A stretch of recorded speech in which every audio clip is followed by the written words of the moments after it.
तुंगभद्रा नदी के तट पर एक ब्राह्मण देव रहते थे जिनका नाम था आत्मदेव। आत्मदेव विद्वान और भगवान के अनन्य भक्त अर्थात पुजारी।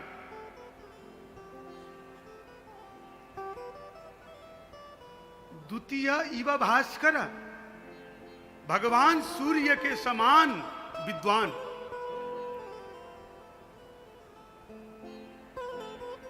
आत्मदेव जितने धर्मनिष्ठ थे, उनके विपरीत उनकी पत्नी थी जिनका नाम था धुंधुली देवी। धुंधुली को धर्म कर्म से कोई लेना देना नहीं था। जिनको जीवन में धुंधुला दिखाई दे उन्हीं को धुंधुली कहा जाता है। केवल श्रृंगार से प्रेम।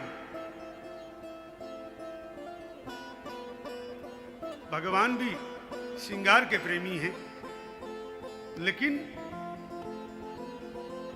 भक्ति के बिना श्रृंगार भी व्यर्थ है। जिस प्रकार से नमक से विहीन साग, आप सब्जी बनाइए, समस्त मसाले डालिए और नमक न दो, ठीक उसी प्रकार से आप श्रृंगार करो लेकिन भक्ति ना हो तो श्रृंगार व्यर्थ है। हमारी माताओं को सिद्ध अधिकार है श्रृंगार करने का। श्रृंगार कर सकती है, शास्त्र ने आदेश दिया है। जब सिंदूर लगाते हैं तो बोलना चाहिए कि हे मां, हे गौरा, हे मां लक्ष्मी। आप भोलेनाथ के लिए लगाती हैं, आप भगवान विष्णु के लिए लगाती हैं। हे राधा रानी, आप हमारे कन्हैया के लिए लगाती हैं।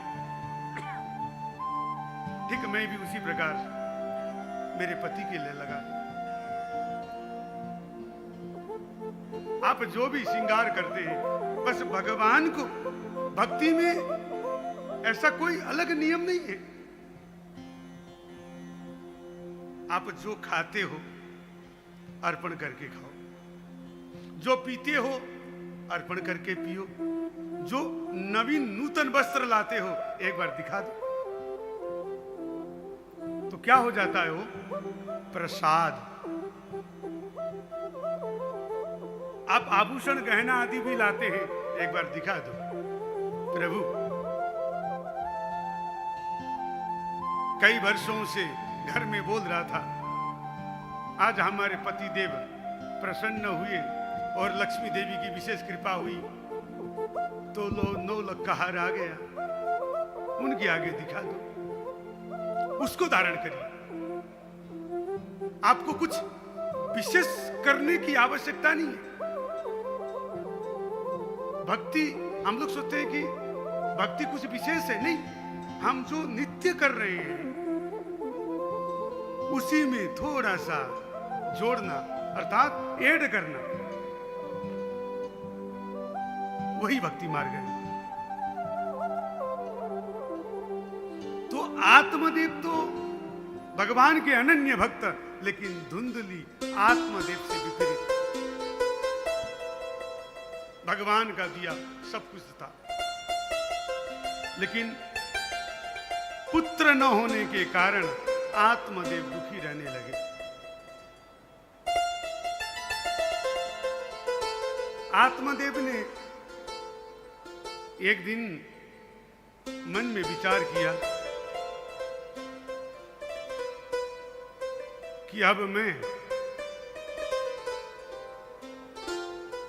घर छोड़कर चला जाऊं, और जंगल में चले गए।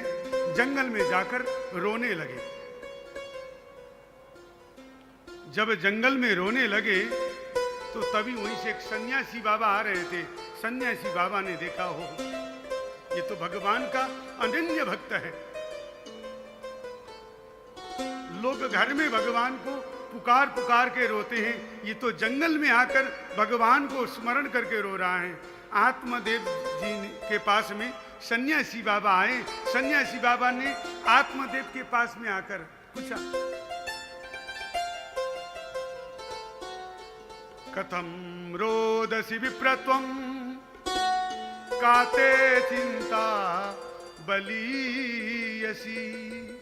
हे विप्रदेव, आप क्यों रो रहे हो? आप इतने चिंतातुर क्यों लग रहे हो? तब आत्मदेव ने कहा, हे ब्राह्मण, हे सन्यासी बाबा, मेरा नाम आत्मदेव है, आत्मदेव शर्मा। भगवान का दिया मेरे यहाँ सब कुछ है। परमात्मा ने हमें सब कुछ दिए, लेकिन पुत्र सुख से मैं वंचित हूं। इसीलिए मैं पुत्र की कामना से जंगल में आया हूं। हे सन्यासी बाबा, मुझे पुत्र प्रदान कीजिए। अब सन्यासी बाबा अपना माथा पीटने लगे। मैंने तो सोचा था कि कोई भगवान का ये भक्त होगा, भगवान के दर्शन के अभिलाषा के कारण ये रो रहा है। तो आत्मदेव को सन्यासी बाबा कहते, सुनो, हे आत्मदेव, सन्यास धारण कर लो। सन्यासे सर्वथा सुखी। सन्यास धर्म ग्रहण करोगे, सदैव सुखी रहोगे। न आटा नून तेल को परेशानी, मिला तो पा लिए, नहीं मिला तो भजन में लगे रहे।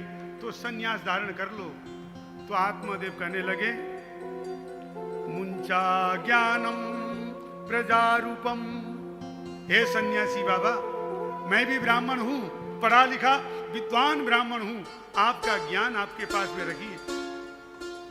आप क्या जानो गृहस्थी जीवन के बारे में? जब पोता पोती आकर दादा दादा कहते हैं, जब पुत्र आकर आंगन में दौड़ते हुए पिता पिता कहता है, तो जो खुशी हमें महसूस होती है, उसके बारे में आप क्या जानो? बस महाराज, हमें पुत्र प्रदान कीजिए। जब आत्मदेव स्वयं ज्ञान देने लगे तो सन्यासी बाबा ने कहा, सप्त जन्मावधि तब पुत्रो नैव च नैव च। हे आत्मदेव, मैंने इसीलिए तुम्हें सन्यासी बनने के लिए कहा था। मैंने आते ही तुम्हारी रेखाएं पढ़ ली थी, मस्तिष्क की रेखाएं मैंने पढ़ ली थी। एक जन्म तो क्या, 7 जन्म तक तुम पुत्र सुख से वंचित रहोगे। अब इतना सुनते ही आत्मदेव ने सन्यासी बाबा के चरण पकड़कर माथा पीटने लगे। आत्मदेव कहने लगे कि हे सन्यासी बाबा, मैंने तो एक जन्म के बारे में आपसे पूछा था, आपने 7 गुना मुझे दुख प्रदान किए, मुझे पुत्र प्रदान कीजिए। सन्यासी बाबा ने कहा, देखो, मैं तो कोई भक्त समझकर तुम्हारे सन्निकट आया था, मुझे जाने दो, मेरा संध्या बंदन का समय हो रहा है।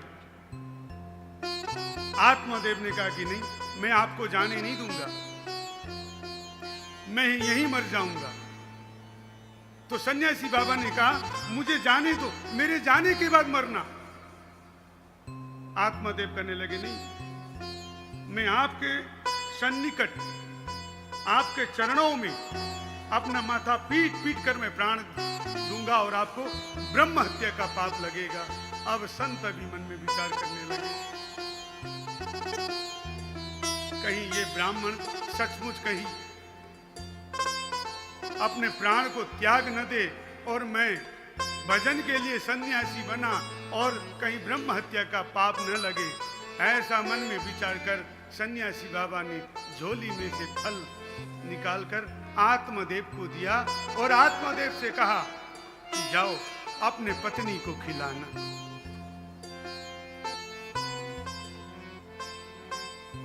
अब फल लेकर आत्मदेव सन्यासी बाबा को प्रणाम करके दौड़ते हुए अपने घर में गए और अपनी पत्नी को बाहर से ही आवाज दिए, सुनती हो? तो रसोई में कार्यरत थी धुंधुली। धुंधुली को लगा आज हमारे पतिदेव प्रातःकाली घर से निकले, लंबा चौड़ा माल लेकर आए होंगे, तभी इतना जोर जोर से आवाज दे रहे हैं। कुछ बड़ा ही हाथ लगा होगा।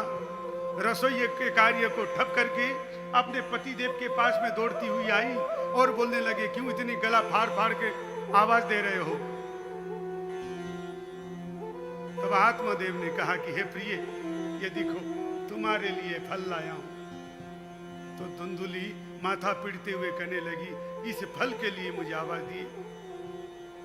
फ्रिज में फल भरे हुए हैं, टोकरी में फल भरे हुए हैं, आप इस फल के लिए मुझे आवाज दे रहे थे?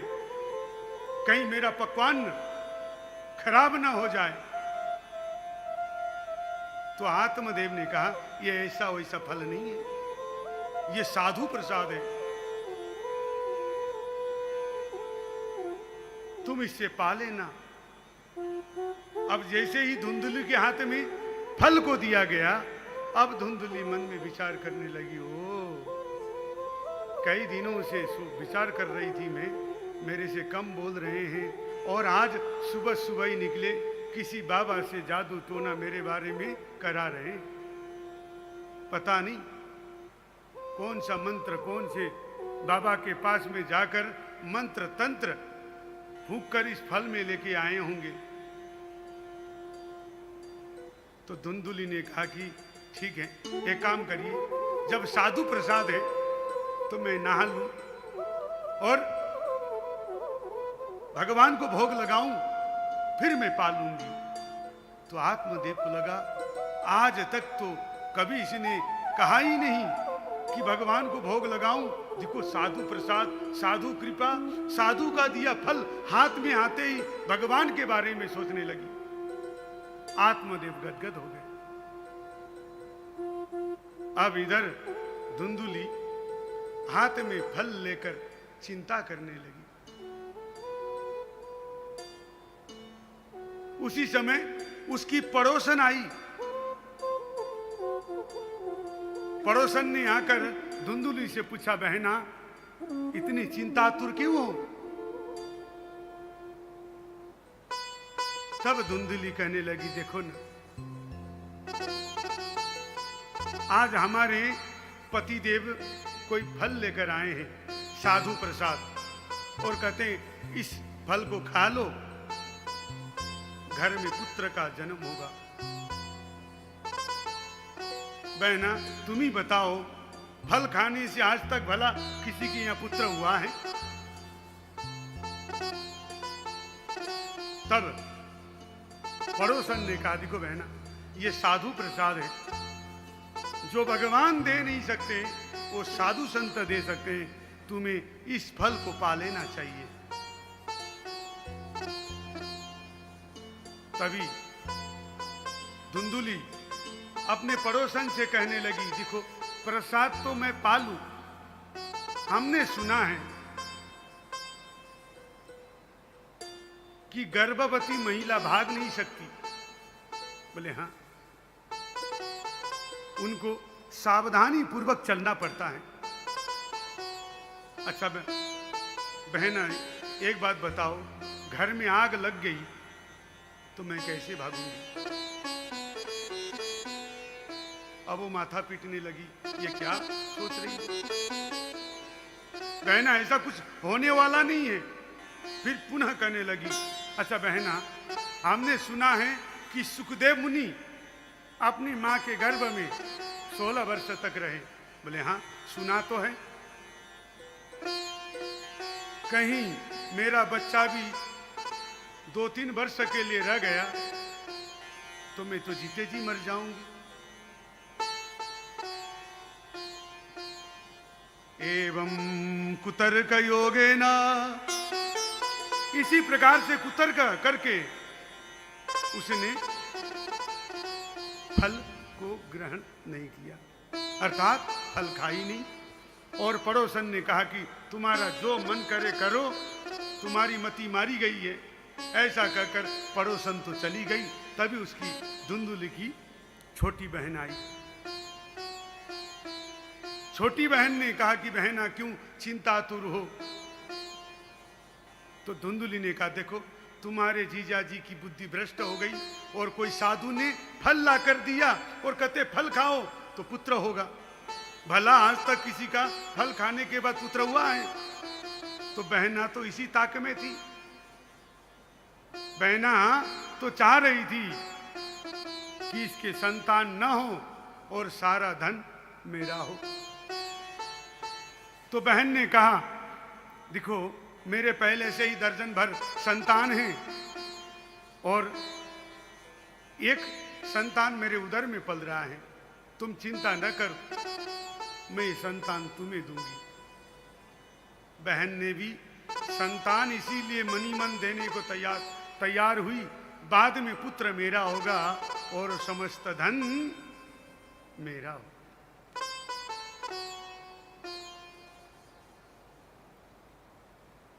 बोले इस फल को क्या करें? बोले तुम्हारे घर में गाय बधी है, इसी गाय को खिला दो,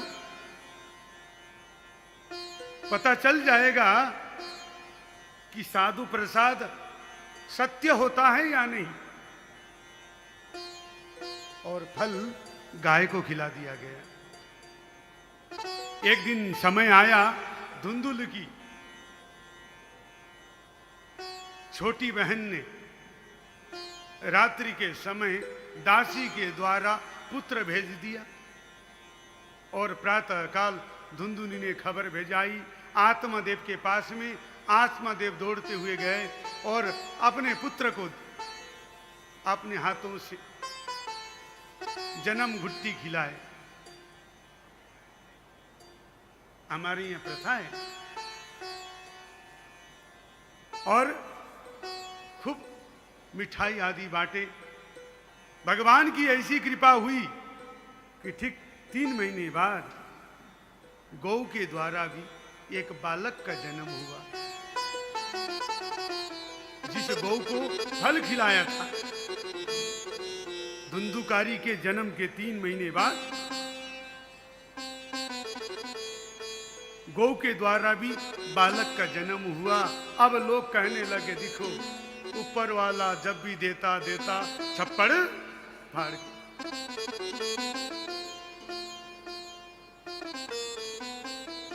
अब नामकरण का समय हुआ। आत्मदेव ने गौ के द्वारा उत्पन्न बालक का नाम रखा गोकर्ण, जिनके कान गौ के जैसे थे और सुंदर सुशील, ऐसे बालक का नाम रखा गोकर्ण। और दूसरे बालक का नाम रखने के लिए जैसे ही मुंह खोले थे तो धुंधुली बोली बस बस रहने दो, दोनों का नाम तुम ही रखोगी, तुम ही रखोगे क्या? बच्चा को जन्म हमने दिया तो मां का अधिकार बनता है। इस समय में भी यही हो रहा है। वर्तमान समय में उपदेश धुंधुली वाला ही पालन हो रहा है। बच्चा गर्भ में आते ही मां अपने बच्चे का नाम तय करती है। मेरा बच्चा का नाम ये होगा। होना क्या चाहिए? जब बालक का जन्म हो तो बालक का जन्म होने के बाद किसी ब्राह्मण को, ज्योतिषी को बुलाना चाहिए। उनसे नामाक्षर के बारे में जानो क्या नाम है, क्या पाया है, क्या नक्षत्र है, उसके बारे में जानो। और नामाक्षर अनुसार या तो ब्राह्मण देव को बोलो आप सुंदर नाम रख दे, या घर में जो दादा दादी हैं, माता पिता हैं, उनको बोलो कि बालक का इस अक्षर से नाम है, आप नाम रख दो। निसंदेह वो यही वचन बोलेंगे, भाई हम तो पुराने जमाने के हैं, नए जमाने के अनुसार तुम ही नाम रख लो। प्रत्युत्तर ये मिलेगा, लेकिन हम लोग करते नहीं। हम क्या खुद ही निर्णय कर लेते हैं, या तो पति पत्नी या खुद माता श्री, भाई बच्चा हमने जन्म दिया, नाम हम रखेंगे।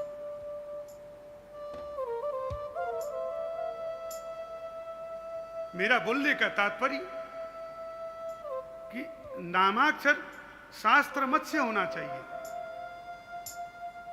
जब हम पूजन पाठ आदि करते हैं तो उसी नाम से संकल्प और नाम का प्रभाव, मैं आपको चतुर्थ दिन के कथा में नाम की महिमा को श्रवण कराऊंगा, आपसे निवेदन करूंगा मैं, नाम का क्या प्रभाव होता है। तो जो ज्योतिषी, जो विप्रदेव, जो दादा दादी, माता पिता का जब नाम तय करें वही नाम रखना चाहिए। यदि वो कहें बाल पुत्र को और पुत्र वधू से, भाई तुम ही नाम रख लो, तब आप अपना नाम रखो। यहां धुंधुली कहती है बस बस रहने दो, जन्म मैंने दिया, मेरे बेटे का नाम मैं रखूंगा और मेरे से मिलता जुलता रखूंगी। माता का नाम था धुंधुली और बेटे का नाम रखा धुंधुकारी। शास्त्र एक और बात कहता है, कभी भी ज्योतिष शास्त्र में बोला गया है, राशि के चित भिन्न मिश्रम दयोसात नक्षत्र के राशि युग्मम तथैव। एक ही नक्षत्र राशि हो कोई बात नहीं, एक ही नक्षत्र हो कोई बात नहीं, एक ही चरण नहीं होना चाहिए, नहीं तो एक दूसरे को आघात करने वाला होगा। यह शास्त्र प्रमाणित है। इसने धुंधुली और धुंधुकारी वर्तमान समय में ट्रेंड चला हुआ है लोगों में। गुरुजी मारो नाम विजय कुमार और हमारी श्रीमती को नाम विजय कुमारी। ध्यान दीजिएगा, एक ही नाम होने से कष्टकारक है। कभी भी एक नाम, एक ही अक्षर में नाम नहीं होना चाहिए, एक दूसरे के लिए हानिकारक रहता है। मैं नहीं कह रहा हूं, ज्योतिष शास्त्र बोलता है।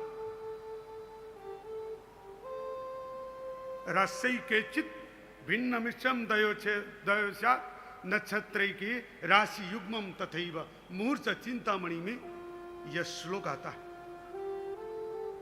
और धुंधुली ने क्या नाम रखी? धुंधुकारी।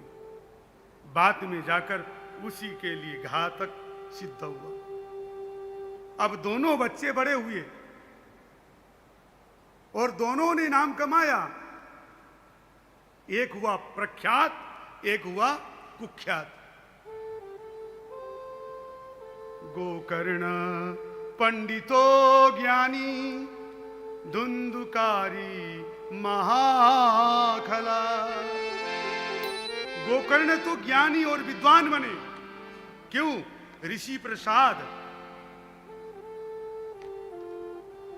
इसीलिए गर्भवती माताओं को हमारा शास्त्र कहता है कि गीता पाठ करना चाहिए, भागवत पाठ करना चाहिए, भागवत का श्रवण करना चाहिए, हरिवंश पुराण का श्रवण करना चाहिए। जब हम तेरे मेरे सपने में ही मग्न रहते देखने में और दिन भर मोबाइल में रहेंगे तो फिर बाद में कहते महाराज ये तो मोबाइल छोड़ता ही नहीं। तो आदत तो आपने ही डाला है।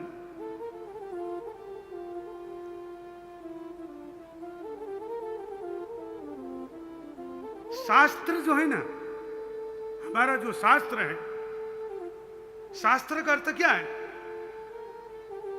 जो हमें नियमबद्ध चलना सिखाता है उसका नाम है शास्त्र।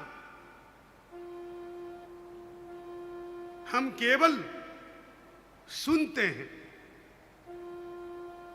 शास्त्र हम केवल सुनते हैं, पालन नहीं करते। बहुत अच्छा लगा, अच्छा बोल रहे थे, अच्छा प्रवचन दे रहे थे, सुनने को तो बहुत अच्छा लगा। अरे आपने पालन कितना किया?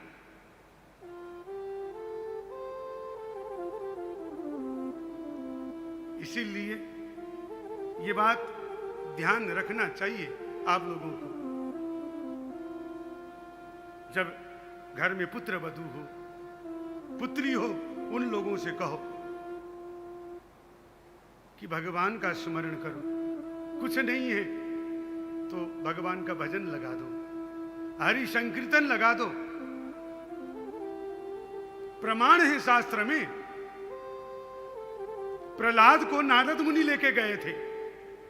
प्रहलाद की माता कयाधु को नारद मुनि लेके गए थे और प्रहलाद उनके गर्भ में थे। और नारद मुनि ने भगवान के भजनों को सुनाए, खूब वेद पुराण उपनिषद आदि को सुनाया और प्रहलाद में खंबा फाड़कर भगवान के दर्शन करा दिए। जब से खंबे में से भगवान निकले तब से मूर्ति पूजन प्रारंभ भई। उससे पूर्व लोग प्रकृति का ध्यान करते थे,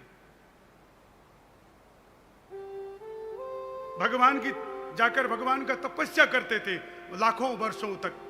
लेकिन जिस दिन ऋषि प्रसाद के कारण प्रहलाद ने नरसिंह भगवान को खंबे से प्रकट किए, उस दिन से आज हम मूर्ति पूजन करते हैं। हम रामेश्वरम से एक कंकण उठा के लेके आते हैं, ब्राह्मण देव को बुलाते हैं और प्राण प्रतिष्ठा करते हैं और उस कंकण को हम शंकर बनाते हैं और फिर कहते हैं प्रभु हमारी मनोकामना पूर्ण करना। क्यों? हम सनातनी हैं, कंकण में भी शंकर देखते हैं, तुलसी में भी देवी को देखते हैं, आंवले में भगवान को देखते हैं, वृक्ष में भी, पिप्पल में भी भगवान को देखते हैं। क्यों? क्योंकि हम सनातनी हैं, हम शास्त्रों को सुनते हैं।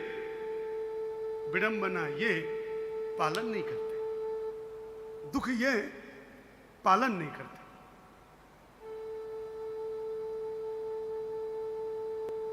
तो धुंधुली ने नाम रखा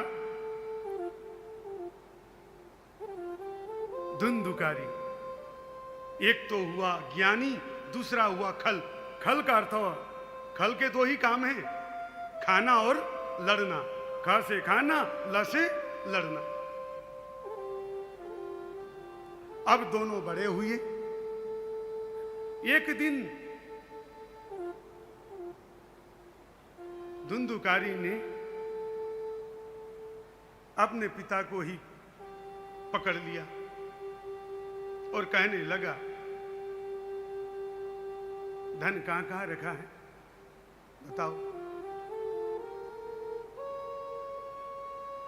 गलत संग के कारण घर का धन चुराकर बाहर बेचने लग गया, घर का सामान चुराकर बाहर बेचने लग गया। और धुंधुली सदैव अनदेखा करने लगी। ध्यान दीजिएगा, बालक का बनना सुबुद्धि और कुबुद्धि 80% माता का हाथ होता है। बालक गोकर्ण बनता है या धुंधुकारी, ये माता के ऊपर में जाता है। और हमारी माताएं छोटी छोटी गलतियां छिपा देती है, कोई बात नहीं। पहले सुई चुराएगा, फिर उसके बाद में जिस दिन सुई चुराए उसी दिन उसको पकड़ कर डांट दो।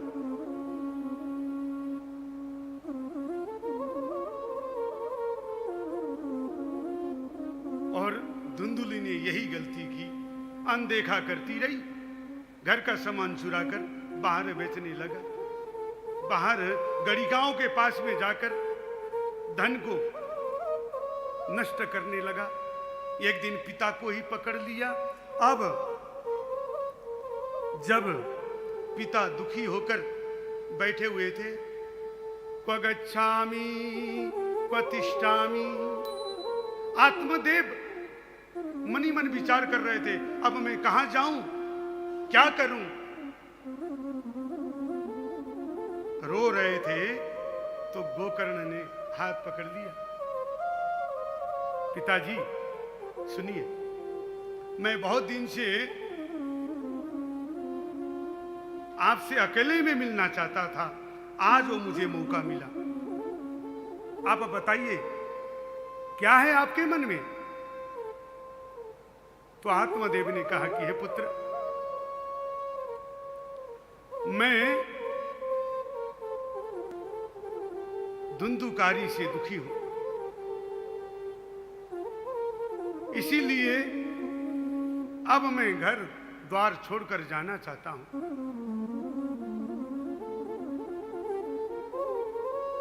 तो गोकर्ण जी ने कहा कि हे पिता, ये बंधन को छोड़ो। मनुष्य बंधा भी मन से है और मनुष्य की मुक्ति भी होती है मन से। मनुष्य को कोई बांध नहीं सकता है। ताला के एक ही चाबी एक ही है। आप घर में सब ताला लगाते हैं, चाबी एक ही है, खुलता भी उसी से है और लगता भी उसी से है। ठीक उसी प्रकार से मनुष्य बनता भी, बंधन में जकड़ता भी मन के कारण है और बंधन से मुक्त भी होता है तो मन के कारण।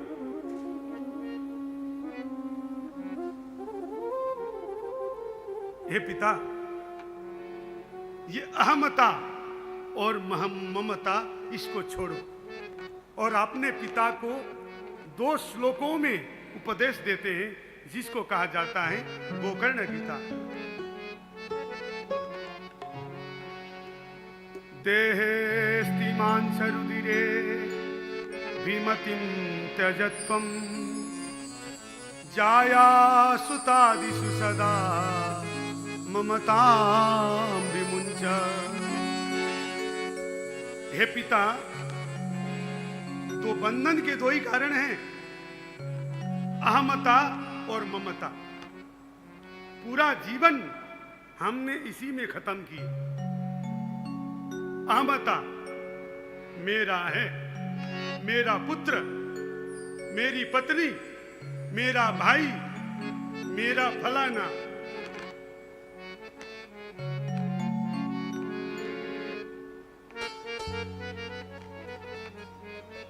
और मैंने किया, ये मेरे कारण हुआ है। अरे मैं नहीं होता ना, ये हो नहीं सकता था। फलाने को मैंने ठीक लगाया हूं, मेरे परिवार के लोगों को मैंने ठीक किया। तो ये 2 हमें सदैव बांध के रख देते हैं, अहमता और ममता। हे पिता, इसका त्याग करो। बस एक काम करिए, जितनी आपने ममता रूपी जो रस्सी बनाए हैं ना, वो प्रभु के चरण में ले जाकर बांध दो। तुलसीदास जी बोलते हैं, जननी जनक बंधु सुत दारा, तनु धनु भवन सुहृद परिवारा। सबके ममता ताग बटोरी, सबके ममता रूपी रस्सी को एकत्रित कर दो और भगवान के चरणों में बांधो।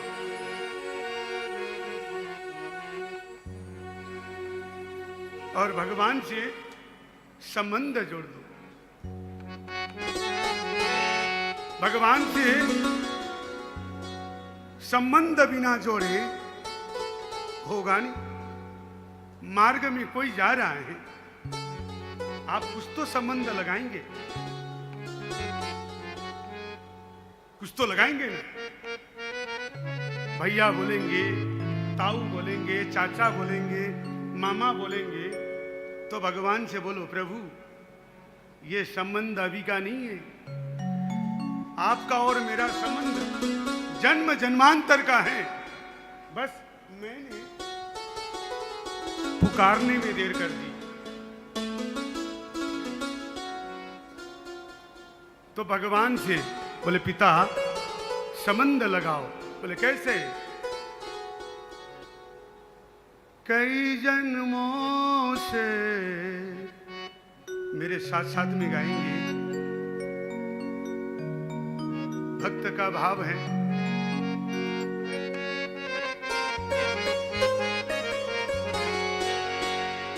कई जन्मों से बुला रही हूँ, कई जन्मों से बुला रही हूँ, कोई तो रिश्ता जरूर होगा, कोई तो रिश्ता जरूर होगा। कई जन्मों से बुला रही हूँ, कई जन्मों से बुला रही हूँ, कोई तो रिश्ता जरूर होगा, कोई तो रिश्ता जरूर होगा। नजरों से नजरें मिला न पाई, नजर से नजरें मिला न पाए, मेरी नजर का कसूर होगा, मेरी नजर का कसूर होगा।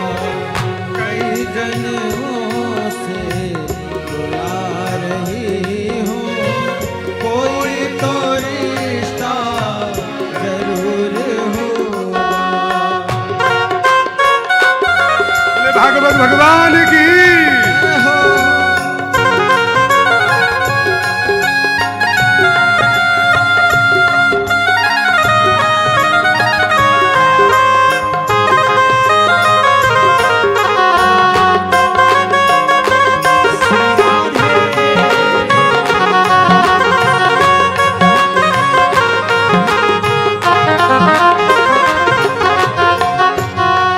परमात्मा को क्या रिश्ता लगाएं?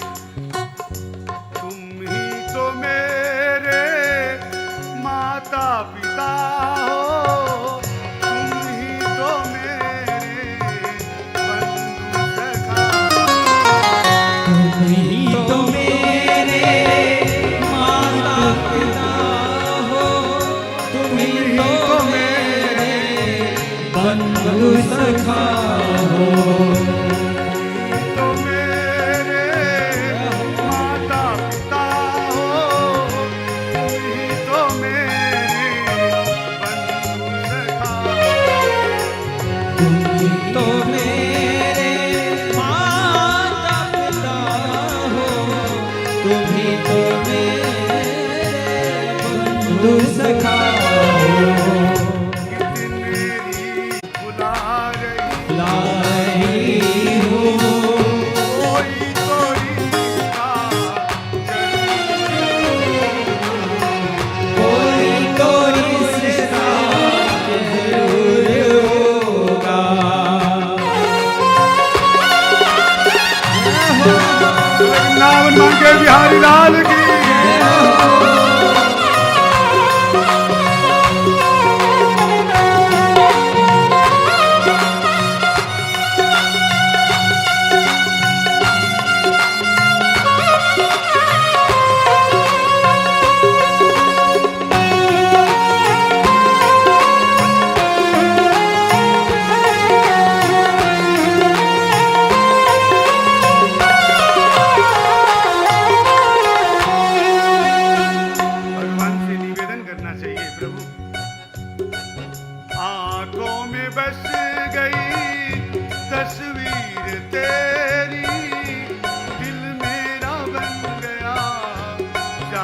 जागीर तेरी। आँखों में बस गई तस्वीर तेरी, दिल मेरा होगा जागीर तेरी।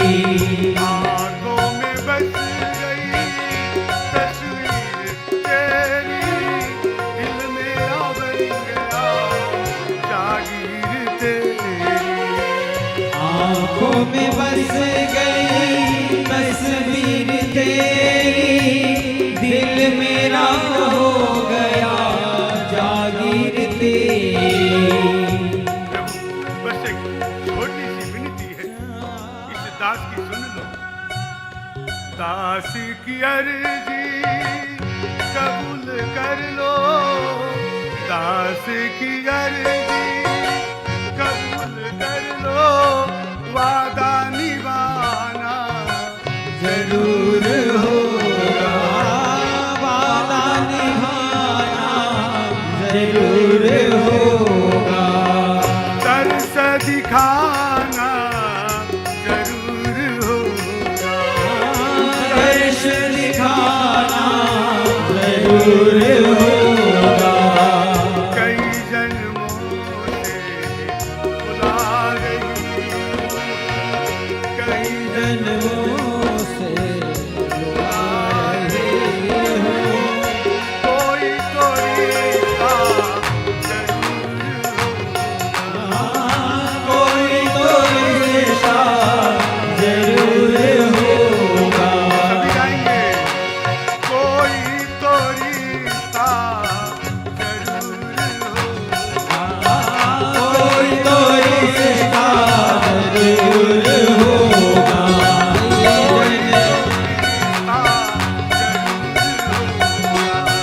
कोई तो रिश्ता जरूर होगा। कोई तो रिश्ता जरूर होगा,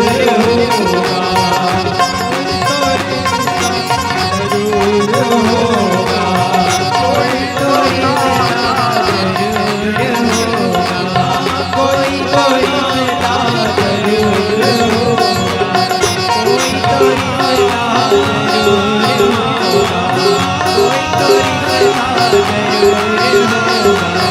कोई तो रिश्ता जरूर होगा, कोई तो रिश्ता जरूर होगा। कोई तो रिश्ता जरूर होगा, कोई तो रिश्ता जरूर होगा। कोई तो रिश्ता जरूर रिश्ता निभाना जरूर होगा। रिश्ता निभाना जरूर हो। आज गोकर्ण जी महाराज अपने पिता से कह रहे, पिता भगवान से संबंध बना लो। ये दुनिया के संबंध उस पार लगाने वाले नहीं है। जो प्रभु से संबंध लगाएगा तो प्रभु भवसागर से पार लगाएंगे।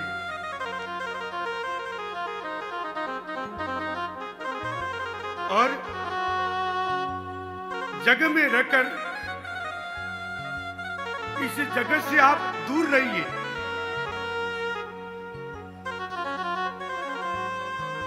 धर्म भजस्व सततम त्यज लोक धर्मान।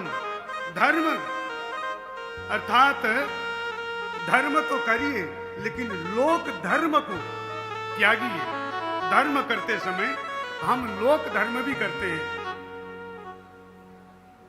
सुबह शाम जब हम पूजन करते हैं घर में भी आरती कर रहे हैं, ओम जय जगदीश हरे। दिखना दूध वाला आया होगा। धर्म के साथ में ये लोक धर्म हुआ। केवल धर्म करिए और साधु पुरुषों का सेवा करिए। जो साधु पुरुष हैं, जो भगवान के भक्त हैं, उनकी सेवा करिए। आप धर्म नहीं कर सकते हो, आप भगवान के मंदिर में नहीं जा सकते, लेकिन साधु पुरुष के पास तो जा सकते हो। किसी को करंट लगी हो, जरूरी नहीं आप उसी करंट में आप पकड़ो। जिसको करंट लगा हो उसी को स्पर्श करने से भी आपको उतना ही करंट लगेगा। कहने का तात्पर्य, आप भगवान का भजन नहीं कर सकते, कोई साधु पुरुष के शरण में जाइए और दूसरों के अवगुणों को देखना बंद करें। हम सदैव अपने गुणों को दबाते हैं, अवगुणों को दबाते हैं और दूसरों के अवगुण छोटे भी हों तो बड़े रूप में हम प्रदर्शित करते हैं। तो अन्यस्य दोष गुण चिंतन मासु मुक्ता है पिता, दूसरों के गुण अवगुण को ही देखना बंद करो। वो अच्छा कर रहा है ठीक है, बुरा कर रहा है ठीक है, आपको आकर पूछे ये अच्छा है या बुरा, तब आप बताइए, अन्यथा उसको उसी की हाल में रहने दीजिए। सेवा कथा रसमहो नितराम पीवत्वम, और सदैव कथा पान करना चाहिए। कथा से मन की व्यथा का नाश होता है, ध्यान दीजिएगा।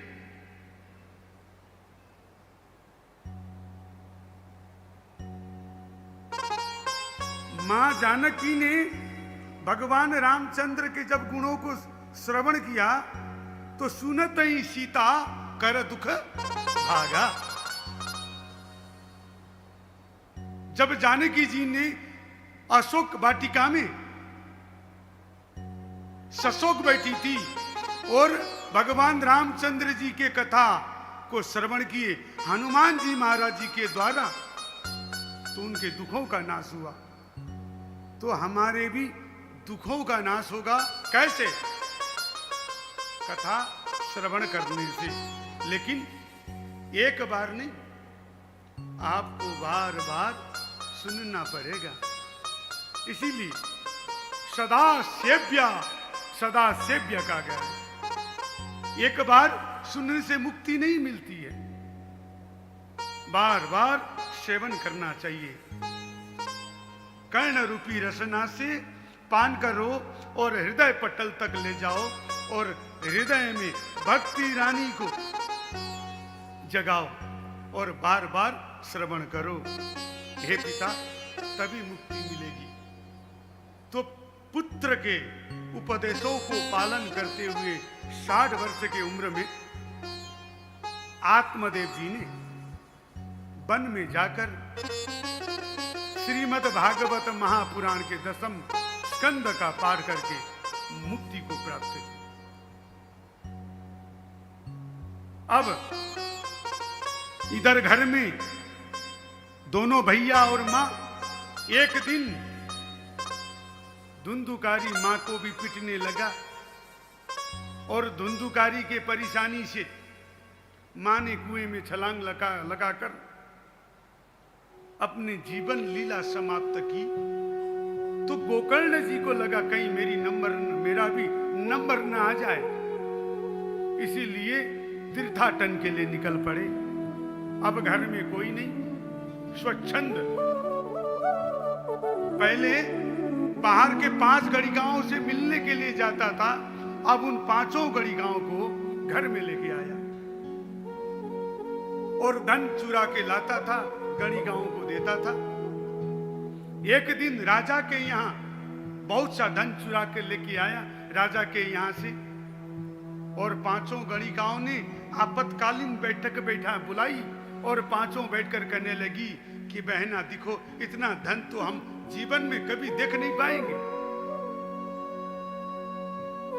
और कहीं राजा ने पकड़ लिया कि धन किधर, तो ये तो बोल देगा धन इधर और हम लोग का नाम बता देगा, ये तो फंसेगा हमें भी फंसा देगा। तो एक बोलने लगी, बहना क्या करें? बोले धन आपस में बांट लेते हैं, बराबर। और पतिदेव बोले रात को आने दो, इनका निर्णय कर लेते हैं। तो आपातकालीन मीटिंग समापन हुई और रात्रि के समय में धुंधुकारी धन लेकर आया और खूब मदिरा पिलाकर उसको सुला दिया गया और जिस पलंग में वो सोता था उसी में बांध दिया गया। खूब पिटाई किए। जब उसके प्राण न निकले तब जलते हुए कोयले के अंगार उसके मुंह में लाकर डाल दिया। जीवन भर धन कहने वाला, जीवन भर धन के लिए आतुर रहने वाला धुंधुकारी आज धन के लिए तड़प तड़प कर मर गए। और पांचों ने रात्रि के समय घर के आंगन में गड्ढा खोदी और वहीं दफना दिया। सुबह सुबह तक लिप पोत कर बराबर और बराबर धन लेकर चल पड़ी। कई वर्षों बाद गोकर्ण जी महाराज अपने पितृगृह में आए, पिता के घर में आए। तो जब पिता के घर में आकर शयन करने लगे तो रात्रि के समय में उनको रोने की आवाज आई।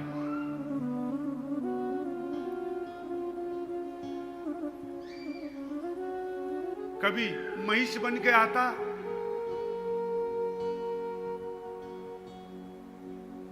कभी गधा बन के आता। उन्होंने पूछा कौन हो, तब वो रुदन करने लगा। कमंडलू से जल लेकर जब उसके ऊपर में जल डाले तभी वो जोर जोर से रोते हुए कहने लगा, अहम भ्राता तदियोस्मि धंधुकारीति नामत स्वकीयेनैव दोषेण ब्रह्मत्वं नाशितं मया।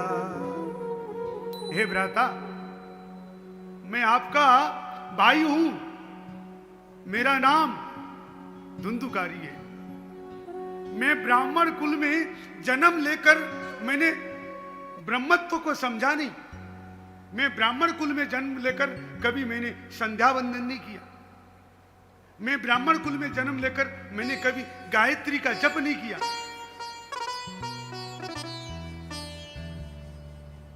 मैं ब्राह्मण होकर कभी मैंने यज्ञोपवीत धारण नहीं किया। स्वकीय नहीं व दोष है ना, मेरे दोषों के कारण ही मैंने ब्रह्मत्व का नाश किया।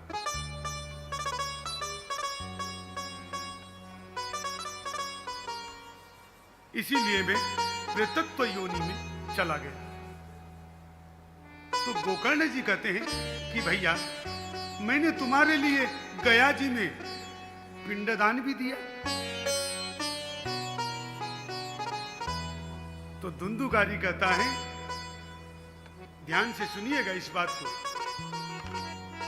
गया जी में पिंडदान किया। तो धुंधुकारी कहता है, गया श्राद्धम सतेनापि नामेर मुक्ति भविष्यति। भैया, मैं उच्च कोटि का पापी हूं। गया श्राद्ध एक बार तो क्या, आप 100 बार भी गया श्राद्ध करेंगे, मेरी मुक्ति होने वाली नहीं है। आप कुछ और कीजिए। तो गोकर्ण जी महाराज ने अपने भ्राता धुंधुकारी प्रेतत्व योनि में जो चला गया उसको आश्वासन दिए। और प्रातः काल का समय में समस्त विद्वान जन को बुलाकर विद्वत गोष्ठी किए। कोई निर्णय न निकला। तो भगवान सूर्य के अनन्य भक्त थे गोकर्ण जी। भगवान सूर्य को अर्घ्य देते समय भगवान सूर्य से कहा कि हे प्रभु, मैं कुछ पूछना चाहता हूं। भगवान सूर्य ने कहा, मेरे पास समय नहीं है, फटाफट पूछो।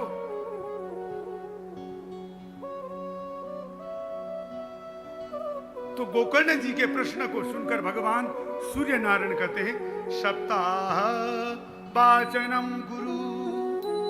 श्रीमद् भागवत सप्ताह ज्ञान यज्ञ का आयोजन करो।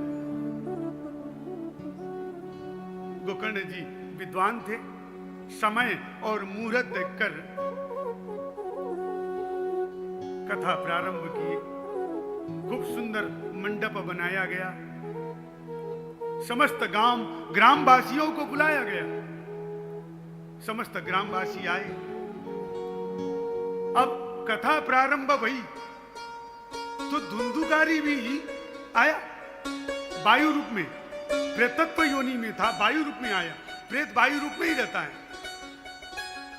उसने देखा कि मैं कहां बैठूं, तभी एक कोने में 7 ग्रंथि वाला एक बांस पड़ा हुआ था, उसमें एक छेद छोटा सा, उसी में घुस गया और कथा श्रवण करने लगा।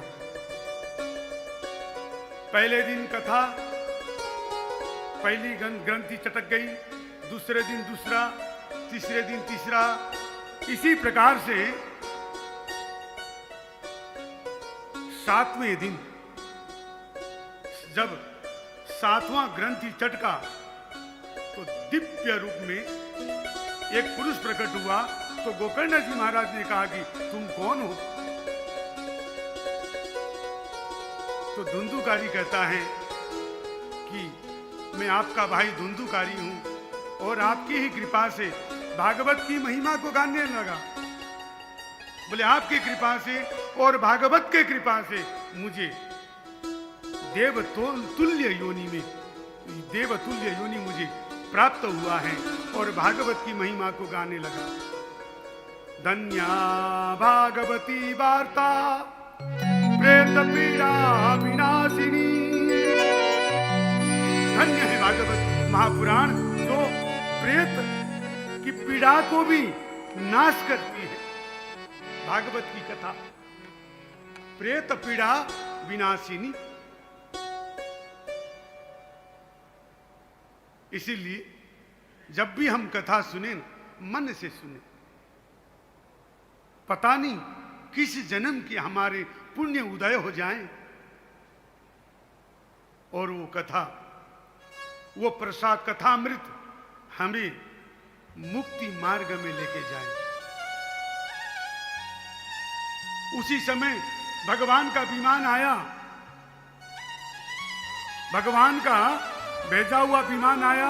भगवान के हरिदास विमान लेकर आए तो गोकर्ण मुनि कहते हैं हरिदास से, भगवान के पार्षदों से, हे पार्षदों, विमान तो एक ही है और यहाँ इतने कथा श्रवण करने वाले और तुम विमान एक ही लेके आए हो। तो भगवान के पार्षद कहते हैं श्रवणस्य विवेदेना फलदोत्र संस्थिता। ये श्रवण का भेद है। कैसे? लोगों ने कथा तो सुनी, कुछ लोग कथा सुनने के लिए आए रिश्तेदारी निभाने के लिए। बोले मारो मामा को घर में कथा है, सुन लेते हैं। अब उठ के जाएं, कुछ मित्र यारी निभाने के लिए, हम लोग बाल्यकाल के मित्र हैं, कहीं उठ के जाएं तो खराब न मान ले। मन कहीं और है, तन कहीं और है। कुछ लोग सोचने लगे भाई ससुराल में आए तो बैठ जाते हैं।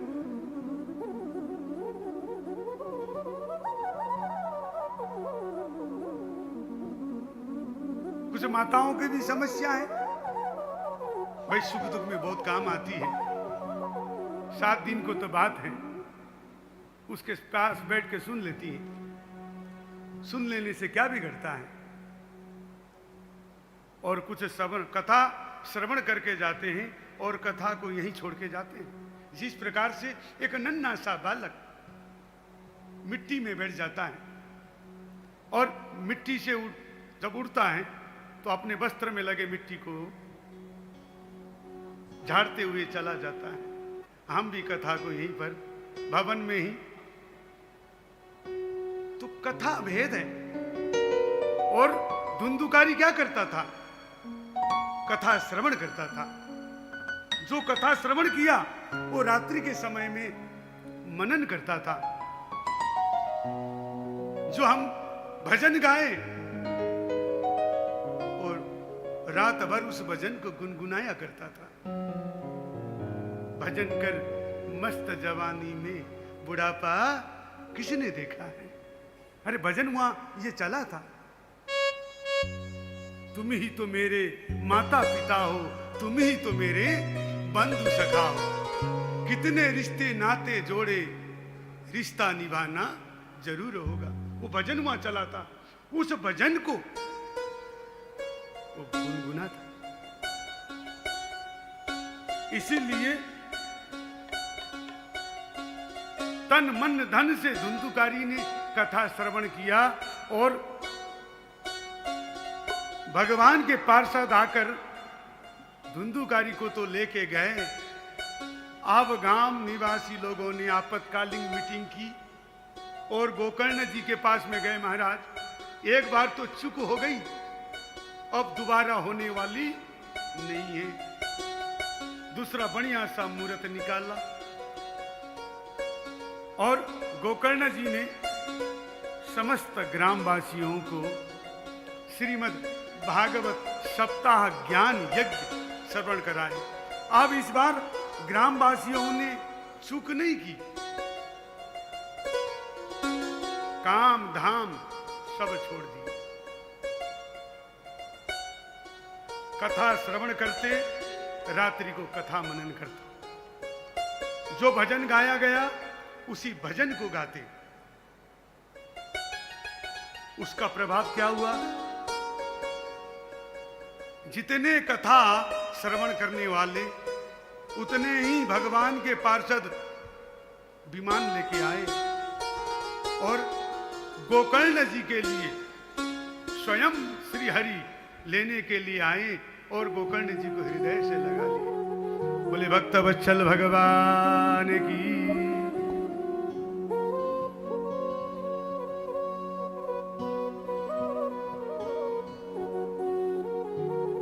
मैं असमंजस स्थिति में हूं। कथा श्रवण करने वाले सो रहे हैं या सुन रहे हैं? बोले भक्त वत्सल भगवान की।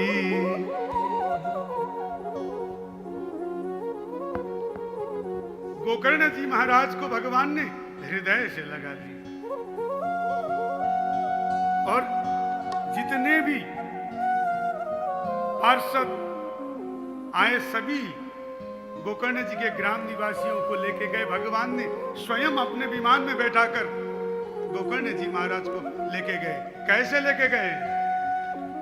अयोध्या वासिना पूर्वम यथा रामेण संगता। जिस प्रकार से भगवान राघवेंद्र सरकार साकेत धाम से को जाते समय समस्त अयोध्या वासियों को लेके गए। भगवान श्री कृष्ण गोलोक धाम जाते समय समस्त यदुवंशियों को लेके गए।